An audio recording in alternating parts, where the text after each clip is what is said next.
Pemilihan Kepala Pekon Kabupaten Tanggamus akan digelar secara serentak di 220 pekon sekabupaten Tanggamus pada bulan Desember 2020.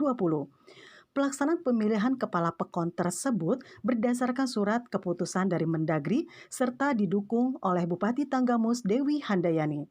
Kepala Bagian Tata Pemerintah Syarif Zulkarnain mengatakan, setelah pilkada selesai bisa diadakan pelaksanaan pilkakon yang kemungkinan akan digelar pada tanggal 16 Desember tahun 2020. Namun pelaksanaan pilkakon tersebut harus memenuhi dua syarat yang meliputi pemilihan kepala daerah di Kabupaten Pesawaran dan Pesisir Barat berlangsung aman dan terkendali. Selain itu, jika ada eskalasi atau penambahan terkonfirmasi COVID-19 di Tanggamus, maka pilkakon bisa segera dilaksanakan. Menurut Syarif, dalam pelaksanaan pilkakon nanti dilakukan secara ketat dan lengkap sesuai dengan aturan dan protokol kesehatan saat ini. Anggaran yang dialokasikan untuk pelaksanaan Pilkakon Kabupaten Tanggamus sekitar 700 juta, ditambah dengan dana hibah dari pemerintah kabupaten setempat sebesar 1,5 miliar rupiah. Diketahui sebanyak 220 pekon dan sekitar 770 calon akan bertarung memperebutkan kursi sebagai kepala pekon definitif di Kabupaten Tanggamus. Pilkakon Tanggamus masuk urutan kedua setelah Kabupaten Bogor dengan jumlah 300 desa. Insya Allah Pilkakon di Kabupaten Tanggamus itu tanggal 16 Desember 2020. Iya, pelaksanaan di tanggal tersebut. Itu udah final, Bang?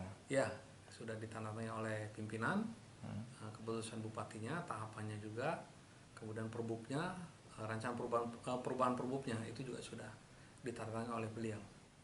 Tidak berubah seperti Pilkakon sebelumnya, hanya kita tekankan pada pelaksanaan penegakan protokol kesehatan. Ya, dari masa kampanye sampai nanti pemungutan suara itu betul-betul protokol kesehatan harus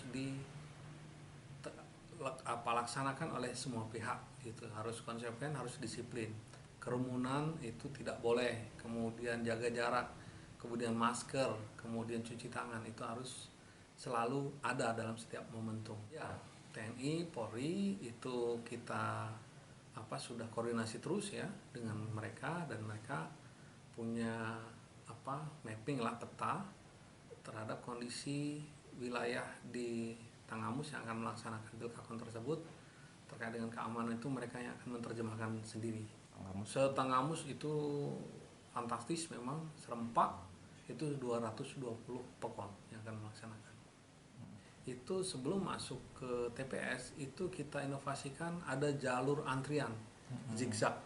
Jadi sebelum masuk ke TPS sudah diatur di situ. Sebelum masuk jalur antrian pun harus cuci tangan. Kemudian ada petugas yang menyarankan atau menghimbau untuk jaga jarak. Yang tidak pakai masker harus kembali dulu cari masker begitu. Kemudian pada masuk ke TPS ada termogan.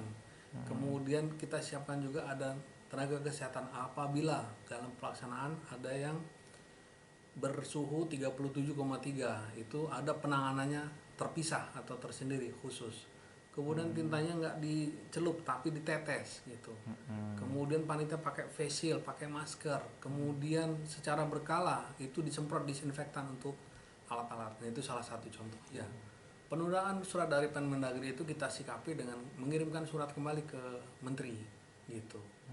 Sampai batas mana penundaan itu? Mereka sudah jawab ke kita bahwa itu sampai tanggal 9 Desember. Nah, kemudian tidak hanya kita, beberapa kabupaten se-Indonesia yang mengagendakan untuk mengadakan pilkades istilahnya itu juga menyampaikan surat yang sama dengan menteri. Akhirnya menteri melakukan Zoom meeting dengan kabupaten-kabupaten tersebut dan mereka sampaikan bahwa penundaan itu sampai tanggal 9 Desember. Kemudian boleh dilaksanakan sesudah pilkada 9 Desember tersebut, tapi betul-betul dengan menerapkan protokol COVID. Nah, salah satu instrumennya adalah peraturan bupati yang mengatur tentang pelaksanaan protokol COVID itu tadi. Jadi surat kita dasarnya adalah dari Menteri Dalam Negeri bahwa diizinkan untuk melaksanakan pilkades atau pilkakon setelah pelaksanaan pilkada selesai. Seperti itu. Dari Tanggamus Lampung, Rizky Resnov, Saburai TV melaporkan.